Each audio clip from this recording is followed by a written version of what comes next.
Las siguientes declaraciones están en el contexto de que, según Apocalipsis 13, la caída del papado es temporalmente parcial, no definitiva, porque su poder será recuperado y se maravillará delante de él toda la tierra. La primera la tenemos en la oscuridad antes del amanecer, página 27, párrafo 1. Dice así: la profecía de Apocalipsis 13 declara que el poder representado por la bestia con cuernos de cordero hará que la tierra y los que en ella habitan adoren al papado, simbolizado por la bestia semejante a un leopardo. La bestia con dos cuernos también ha de decir a los que habitan en la tierra que hagan una imagen de la bestia y además ha de ordenar a todos, tanto a los pequeños como a los grandes, a los ricos y a los pobres, a los libres y a los siervos, que reciban la marca de la bestia. Apocalipsis 13, 11 al 16. Se ha demostrado que los Estados Unidos son la potencia representada por la bestia con cuerno de cordero y que esta profecía se cumplirá cuando los Estados Unidos impongan la observancia del domingo, que Roma reclama como el reconocimiento especial de su supremacía. Pero en este homenaje al papado, los Estados Unidos no estarán solos. La influencia de Roma en las partes que una vez reconocieron su dominio está aún lejos de ser destruida, y la profecía predice una restauración de su poder. Vi una de sus cabezas como herida de muerte, y su herida mortal fue sanada, y todo el mundo se maravilló en pos de la bestia. Versículo 3. La imposición de la herida mortal apunta a la caída del papado en 1798. Después de esto, dice el profeta, su herida mortal fue curada y todo el mundo se maravilló en pos de la bestia.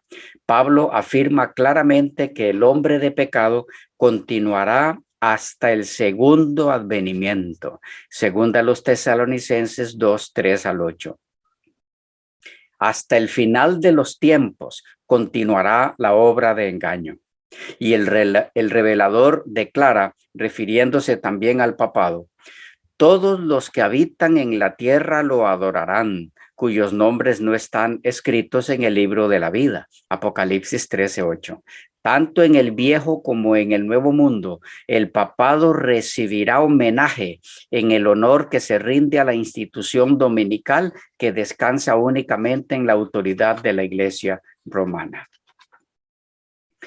La próxima está en Maranata, el Señor viene, página 177, y dice así: cuando la tierra que el Señor proveyó como asilo para su pueblo, para que pudieran adorarle según los dictados de sus propias conciencias, la tierra sobre la que durante largos años se ha extendido el escudo de la omnipotencia, la tierra que Dios ha favorecido haciéndole depositaria de la religión pura de Cristo, cuando esa tierra a través de sus legisladores abjure de los principios del protestantismo y de su aprobación a la apostasía romana al alterar la ley de Dios, entonces se revelará la obra final del hombre de pecado.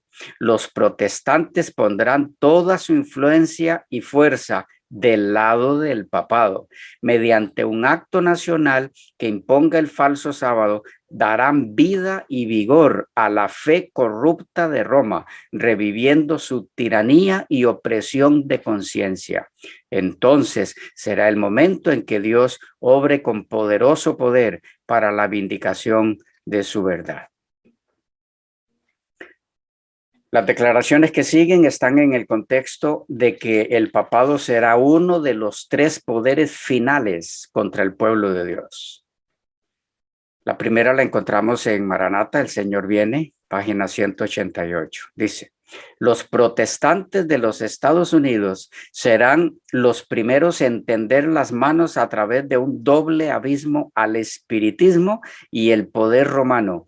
Y bajo la influencia de esta triple alianza, ese país marchará en las huellas de Roma, pisoteando los derechos de la conciencia. La siguiente está en Joyas de los Testimonios, tomo 2, página 151. Y también en Eventos de los Últimos Días, páginas 134 y 135. Y dice: cuando el protestantismo extienda la mano a través del abismo para asir la mano del poder romano, cuando se incline por encima del abismo para darse la mano con el espiritismo, cuando bajo la influencia de esta triple alianza nuestro país repudie todo principio de su constitución como gobierno protestante y republicano y haga provisión para la propagación de las mentiras y seducciones papales, entonces sabremos que ha llegado el tiempo en que se verá la asombrosa obra de Satanás y que el fin está cerca. La siguiente declaración tiene que ver con el secreto del poder del papado. ¿Cuál es ese secreto? Es su camuflaje. Veamos la declaración primera en El conflicto de los siglos de Apia, 1954, la edición 627-628 la página. Dice: la Iglesia Católica le pone actualmente al mundo una cara apacible y presenta disculpa por sus horribles crueldades. Se ha puesto vestiduras como las de Cristo, pero en realidad no ha cambiado. Todos los principios formulados por el papismo en edades pasadas subsisten en nuestros días. Las doctrinas inventadas en los siglos más tenebrosos siguen profesándose aún. Nadie se engañe. El papado que los protestantes están ahora tan dispuestos a honrar es el mismo que gobernaba el mundo en tiempo de la Reforma y cuando se levantaron hombres de Dios con peligro de sus vidas para denunciar la iniquidad de él. El romanismo sostiene las mismas orgullosas pretensiones con que supo dominar sobre reyes y príncipes y arrogarse las prerrogativas de Dios. Su espíritu no es hoy menos cruel ni despótico que cuando destruía la libertad humana y mataba a los santos del Altísimo. El papado es precisamente lo que la profecía declaró que sería: la apostasía de los postreros días, según a los Tesalonicenses 2, 3 y 4. Forma parte de su política asumir el carácter que le permita realizar mejor sus fines, pero bajo la apariencia variable del camaleón oculta el mismo veneno de la serpiente. No sin razón se ha asegurado que en los países protestantes el catolicismo no difiere ya tanto del protestantismo como antes. Se ha verificado un cambio, pero no es el papado el que ha cambiado. El catolicismo se parece mucho en verdad al protestantismo de hoy, debido a lo mucho que éste ha degenerado desde los días de los reformadores. La siguiente declaración la tenemos en El conflicto de los siglos, páginas 628 y 629, y dicen como sigue: muchos, aún entre los que no favorecen al romanismo, se dan poca cuenta del peligro con que les amenaza el poder y la influencia de Roma. Insisten en que las tinieblas intelectuales y morales que prevalecían en la Edad Media favorecían la propagación de sus dogmas y supersticiones junto con la opresión, y que el mayor caudal de inteligencia de los tiempos modernos, la difusión general de conocimiento y la libertad siempre mayor en materia de religión impiden el reavivamiento de la intolerancia y de la tiranía.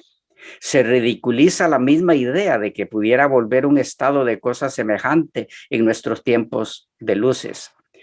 Es verdad que sobre esta generación brilla mucha luz intelectual, moral y religiosa. De las páginas abiertas de la santa palabra de Dios ha brotado luz del cielo sobre la tierra. Pero no hay que olvidar que cuanto mayor sea la luz concedida, tanto más densas también son las tinieblas que la pervierten o la rechazan. Un estudio de la Biblia hecho con oración mostraría a los protestantes el verdadero carácter del papado y se lo haría aborrecer y rehuir. Pero muchos son tan sabios en su propia opinión que no sienten ninguna necesidad de buscar humildemente a Dios para ser conducidos a la verdad.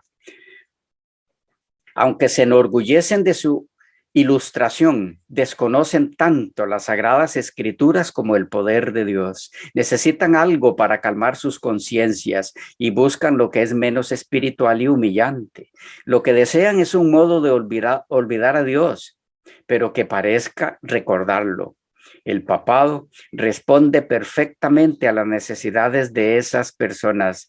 Es adecuado a dos clases de seres humanos que abarcan casi a todo el mundo: los que quisieran salvarse por sus méritos y los que quisieran salvarse en sus pecados.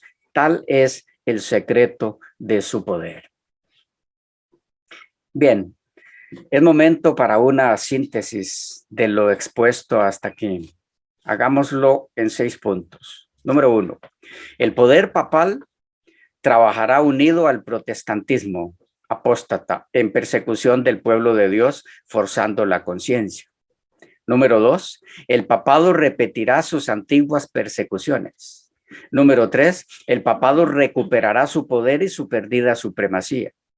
Número 4. Según Apocalipsis 13, la caída del papado es temporalmente parcial, no definitiva, porque su poder será recuperado y se maravillará delante de él toda la tierra.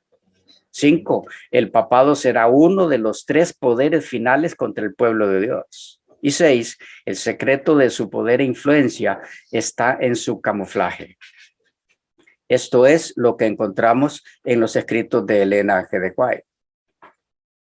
Basados en estos 6 puntos, donde la posición de Elena G. de White al respecto es más que clara, a saber que el hecho de que quien imponga la marca de la bestia no será el papado, la primera bestia de Apocalipsis 13, sino Estados Unidos, la segunda bestia de Apocalipsis 13, en representación del protestantismo apóstata, no significa que el papado no actuará junto de la mano con el protestantismo apóstata en persecución del pueblo de Dios en el tiempo final.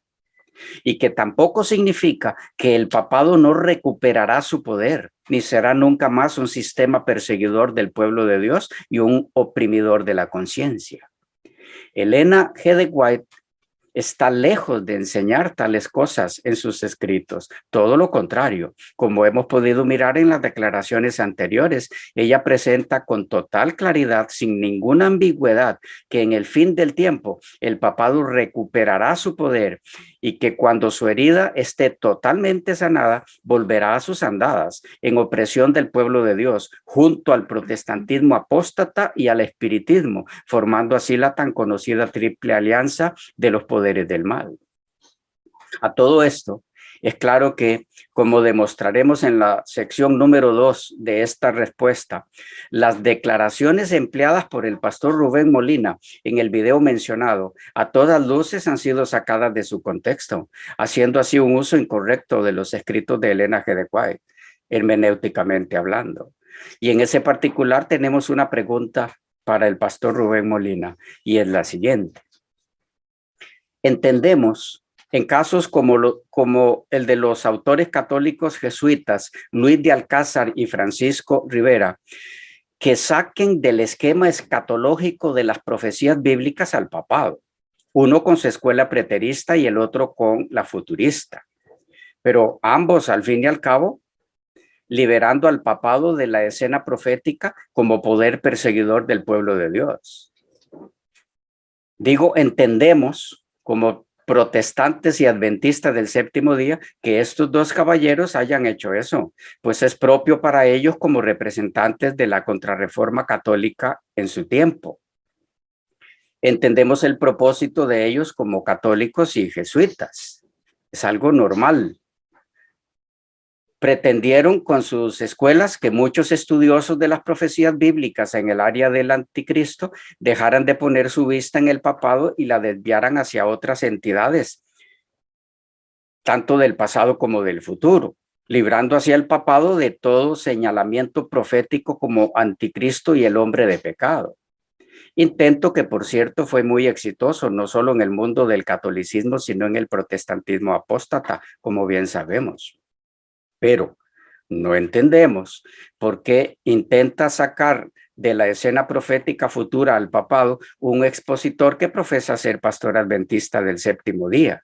Eso sí es preocupante, inconsecuente e inaceptable. Y la única pregunta que, con todo respeto para el pastor Rubén Molina, queda para hacerle aquí es: ¿a quién representa usted en su exposición? Puesto que es claro que no a Elena G. de White y por lo tanto tampoco a la Iglesia Adventista del séptimo día. ¿A quién representa Upavisión doctrinalmente hablando? Esa es la pregunta para usted, con todo respeto. Quedamos en espera de su respuesta, en el entendido, por supuesto, de que también es libre de no responder, de guardar silencio si así lo desea. Quedamos hasta aquí. Bendiciones y hasta la próxima.